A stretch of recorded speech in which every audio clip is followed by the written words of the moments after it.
దంపుడు కొత్తిమీర కొబ్బరి అన్నం. అంటే సాధారణంగా బ్రౌన్ రైస్ అని ఎక్కువగా వాడుక భాషలో మనం పిలుస్తూ ఉంటాము. సో దంపుడు అలాగే కొత్తిమీర కాంబినేషన్లో చక్కగా కొబ్బరి, సో చాలా చాలా హెల్దీ ఫర్ హార్ట్. సో ఈ మూరిటి కాంబినేషన్లో ఒక స్పెషల్ రైస్ ఐటమ్ అనమాట. మరి ముందుగా కావాల్సిన పదార్థాలు ఏంటో చూసేద్దాం. దంపుడు కొత్తిమీర కొబ్బరి రైస్ తయారు చేసుకోవడానికి కావాల్సిన పదార్థాలు: నూనె 3 టేబుల్ స్పూన్లు, ఆవాలు 1/2 టేబుల్ స్పూన్, శనగపప్పు 1/2 కప్పు, మినపప్పు 3 టేబుల్ స్పూన్లు, జీడిపప్పు 1/2 కప్పు, పల్లీలు 1 కప్పు, కరివేపాకు కొద్దిగా, ఎండుమిర్చి 4, ఉల్లికాడలు 1/2 కప్పు, కొత్తిమీర కొద్దిగా, కొబ్బరి ముక్కలు 1/2 కప్పు, పచ్చిమిర్చి 4, జీలకర్ర 1 టేబుల్ స్పూన్, నిమ్మరసం 1 టేబుల్ స్పూన్, పసుపు 1/2 టేబుల్ స్పూన్, ఉప్పు తగినంత, ఉడికించుకున్న దంపుడు బియ్యం 1 కప్పు. దంపుడు కొత్తిమీర కొబ్బరి అన్నం తయారు చేసుకోవడానికి కావాల్సిన పదార్థాలన్నీ కూడా రెడీగా ఉన్నాయి. సో దంపుడు బియ్యం బేసిక్గా ఎప్పుడూ కూడా షుగర్ ఉన్న వాళ్లకు, వెయిట్ తగ్గాలనుకుంటున్న వాళ్లకు ఫస్ట్ వాళ్ళు ఆప్ట్ చేసేది ఏంటి అంటే దంపుడు బియ్యం. కార్బోహైడ్రేట్స్ తక్కువగా ఉంటాయి, జిఐ లెవెల్స్ తక్కువగా ఉంటాయి, అంటే షుగర్ లెవెల్స్ తక్కువగా ఉంటాయి కాబట్టి సో హాయిగా షుగర్ ఉన్న వాళ్ళు వాళ్ళకు కొంచెం తినాలనిపించి ఒక మోతాదులో ఎక్కువగా తినాలి అనుకున్నా కూడా దంపుడు బియ్యం తినడం వల్ల కొంచెం బెటర్ అనమాట. అలాగే ఇందులో ఫైబర్ ఎక్కువగా ఉంటుంది, ప్రోటీన్ కూడా మనకు మామూలు రైస్తో, అఫ్కోర్స్ మామూలు రైస్లో ప్రోటీన్ అనేది ఉండదు. సో దీంట్లో మనకు ఎంతో కొంత ప్రోటీన్ ఉంటుంది, ఐరన్ ఉంటుంది. సో అంటే మంచి శక్తి, ఎక్కువ తొందరగా మనకు అది అరిగిపోదు. దానివల్ల ఏంటి అంటే తొందరగా షుగర్ లెవెల్స్ లాగా కన్వర్ట్ అవ్వదు కాబట్టి ఎక్కువసేపటి వరకు మన కడుపు చాలా నిండుగా ఉంటుంది. అండ్ బాగా నానబెట్టుకోండి. నానబెట్టుకున్న తర్వాత అప్పుడు మీరు ఉడికించుకోవాలి. ఒక రకంగా చెప్పాలంటే రాత్రంతా నానితే చాలా బెటర్ అండి.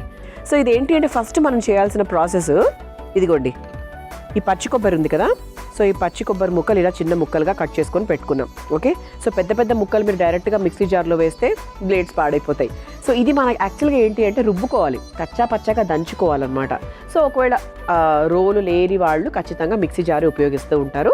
సో దీన్ని ఒక తిప్పండి చాలు, మరీ ఎక్కువ వద్దు, కచ్చా పచ్చాగా, అది మాత్రం గుర్తుపెట్టుకోండి. సో దీంట్లో మనం కాస్త జీలకర్ర కూడా వేసుకుందాం. ఇప్పుడు ఒక మిక్సింగ్ బౌల్ తీసుకుందాం. ఓకే, ఇలా మిక్సింగ్ బౌల్ తీసుకొని ఈ కొబ్బరి అలాగే జీలకర్ర కొంచెం వేసేసుకుందాం. తర్వాత పచ్చిమిరపకాయలు అలాగే కొత్తిమీర, అంటే మనం కొత్తిమీరని ఎక్కువగా తీసుకోవాలనుకుంటున్నాం కాబట్టి ఫుల్ కొత్తిమీర, ఒక బౌల్ ఆఫ్ కొత్తిమీర వేసేస్తున్నాం. అంటే 1 కప్పు దంపుడు బియ్యానికి నేను తీసుకున్నటువంటి క్వాంటిటీస్ ఇవన్నీ కూడా.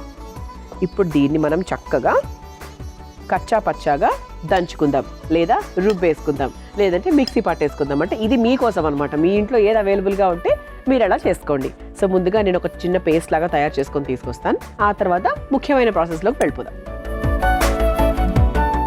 చూసారా, ఇలా చక్కగా కచ్చా పచ్చగా, అంటే మనకు జీలకర్ర పూర్తిగా నలకూడదు, అన్నీ మనకి ఇలా చక్కగా ఇలా కొంచెం కచ్చా పచ్చా గరుగ్గానే ఉండాలన్నమాట.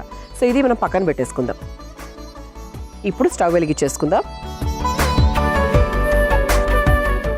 నూనె, ఇక మామూలుగా మనం రైస్ ప్రాసెస్ ఉంటుంది కదా, పోపు, ఆ తర్వాత కావాల్సినవన్నీ వేసుకొని ఆ ప్రాసెస్లోకి మనం వెళ్ళిపోతున్నాం. ముందుగా కాస్త నూనె, ఇప్పుడు మనకు పేస్ట్ కూడా వేసి మనం వేయించుకోవాలి కాబట్టి ఒక 3 to 4 spoons, small tea spoons వరకు నేను నూనె వేసేసాను. సో మనకు ఆయిల్ కూడా వేడైపోయిందండి. ఇప్పుడు మెల్లగా మనము పోపుకు సంబంధించుకుంటూ వేసుకుంటూ వెళ్ళిపోదాం. సో ముందుగా ఆవాలు, ఆ తర్వాత కాస్త జీలకర్ర, అలాగే ఇంకా పోపుకు సంబంధించి మనకి ఏమేమి ఉంటాయి, శనగపప్పు, నార్మల్ మన సౌత్ ఇండియన్ పోపు, మన సాధారణంగా ప్రతిరోజు వేసుకునేవి. కొంచెం సిమ్లోనే పెట్టుకొని చేసుకుందాం, అసలే కంచు పాత్రలు కాబట్టి దీన్ని ఏమాత్రం కొంచెం హైలో పెట్టకూడదు. ఆ తర్వాత మినప్పప్పు,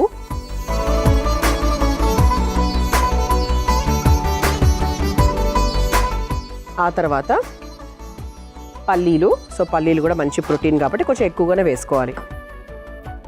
మీరు పల్లీలు పొడి రూపంలో వేసుకుంటాను అంటే కూడా వేసుకోవచ్చు, బాగానే ఉంటుంది, రైస్ ఐటెం కాబట్టి అది మీ ఇష్టం. మీరు పల్లీలాగా వేసుకుంటారా, పల్లీలు తీసి పక్కన పెడతారు మా ఇంట్లో వాళ్ళు, మేము పల్లీల పొడి వేస్తే బెటర్ మాకు అనుకుంటే అట్లా కూడా వేసుకోవచ్చు. అంటే ఆ రుచి, అంటే అలా పంటికి తగులుతూ ఉంటే వచ్చే రుచి వేరు, పొడి రూపంలో వేస్తే వచ్చే రుచి వేరు. సరే, మనకు ఫైనల్గా ఏంటంటే కొంచెం న్యూట్రిషన్ అనేది మనకు మెయిన్ ప్రాధాన్యత ఇస్తాం కదా. సో అందుకేంటి అంటే దానికి సెట్ అయిపోతుంది రండి. సో ఆ తర్వాత ఇందులో ఎండుమిరపకాయలు కూడా వేసుకుందామండి. సో మన పచ్చిమిరపకాయలు ఆల్రెడీ మనం కొబ్బరి రుబ్బుకునేటప్పుడు వేసుకున్నాం కదా, సో దాన్ని బట్టి ఇక్కడ వేసుకోవాలి. ఆ తర్వాత జీడిపప్పు. సో కొంచెం రిచ్గా ఉండాలి కాబట్టి వంట, జీడిపప్పు. ఆ తర్వాత కాస్త పసుపు. ఎప్పుడు కూడా ఇటువంటి రైస్ ఐటమ్స్కి మనం ఖచ్చితంగా అలా పసుపు వేసుకుంటే ఒక మంచి కిచిడీ లుక్లో వస్తుంది.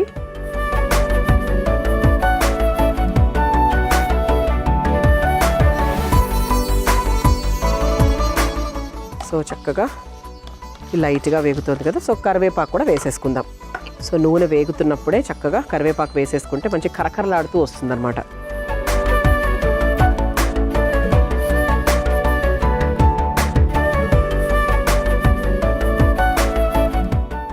ఓకే. సో ఇప్పుడు దీంట్లో ఇదిగోండి ఉల్లికాడలు. ఉల్లికాడలు అంటే మామూలుగా ఇంట్లో మీరు తయారు చేసుకునేటప్పుడు ఉల్లిపాయ ముక్కలు కూడా వేసుకోవచ్చు. సో మన అమృతంలో ఉల్లిపాయ ముక్కలు మనం వెయ్యం, ఉల్లి అలాగే వెల్లుల్లి వెయ్యం కాబట్టి మనం ఉల్లికాడలు వాడుతున్నాం. అలా అని ఉల్లిపాయ అసలు మంచిది కాదని కాదు, వెల్లుల్లి మంచిది కాదని కాదు, రెండు కూడా ఆరోగ్యానికి మంచివే. కాకపోతే మేము సాత్వికంగా చేస్తున్నాం, ఆ రెండు లేకుండా చేయాలనుకుంటున్నాం కాబట్టి ఇవి మాత్రమే వేస్తున్నాం. సో ఉల్లికాడలు కూడా సన్నగా తరుక్కున్నామండి. సో ఇప్పుడు మనము ఈ పేస్ట్ వేసుకుందాం. ఇదిగోండి మనం ముందుగా రుబ్బుకొని పెట్టుకున్నటువంటి కొబ్బరి, జీలకర్ర, పచ్చిమిరపకాయల ఒక మిశ్రమం ఏదైతే ఉందో దాన్ని కూడా ఒకసారి చక్కగా మొత్తం టోటల్ ఒక కప్పు నిండా తీసుకున్నాను కాబట్టి ఆ కప్పు నిండా వేసేస్తున్నాం.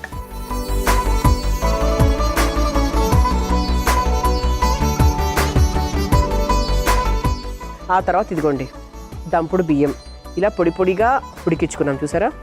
సాధ్యమైనంత వరకు కొంచెం తక్కువ నీళ్లు పోసుకొని ఇలా పొడి పొడిగా చేసుకుంటే రైస్ ఐటమ్ బాగుంటుంది. సో ఇది కూడా దీనికి తగ్గట్టుగా, ఈ క్వాంటిటీకి తగ్గట్టుగా మనం వేసేసుకుందాం. ఒక కప్పు నిండా వేసేసాను.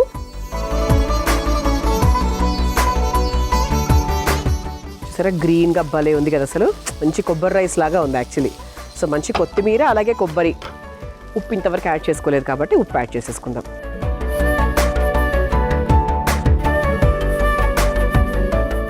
వేసేసుకొని ఒక్కసారి బాగా మిక్స్ చేసేసుకొని ఒక 2 నుంచి 5 నిమిషాల పాటు ఇలా చక్కగా మీరు మూత పెట్టి మగ్గించుకోవచ్చు, లేదంటే అలాగే చేసుకోవచ్చు, ప్రాబ్లం ఏం లేదు. ఎంత బాగుందో అంటే చూడ్డానికి బాగుంది, స్మెల్ కూడా చాలా బాగా వస్తుంది. చివరిగా దీనికి మనం యాడ్ చేయాల్సింది ఏంటి అంటే నిమ్మరసం. ఒక మంచి టేస్ట్ తీసుకొస్తుంది. నిమ్మరసం బాగా ఇష్టం ఉన్న వాళ్లకు, వైటమిన్ సి కోసం పరితపించే వాళ్లకు 100% ఇది చాలా యూజ్ అవుతుంది. కొంతమందికి మొత్తం నిమ్మకాయ ఫ్లేవరే వస్తుంది అనుకునే వాళ్ళు మీ ఇష్టం. సో ఇప్పుడు దీన్ని చక్కగా సర్వింగ్ ప్లేట్లోకి తీసేసుకుందాం.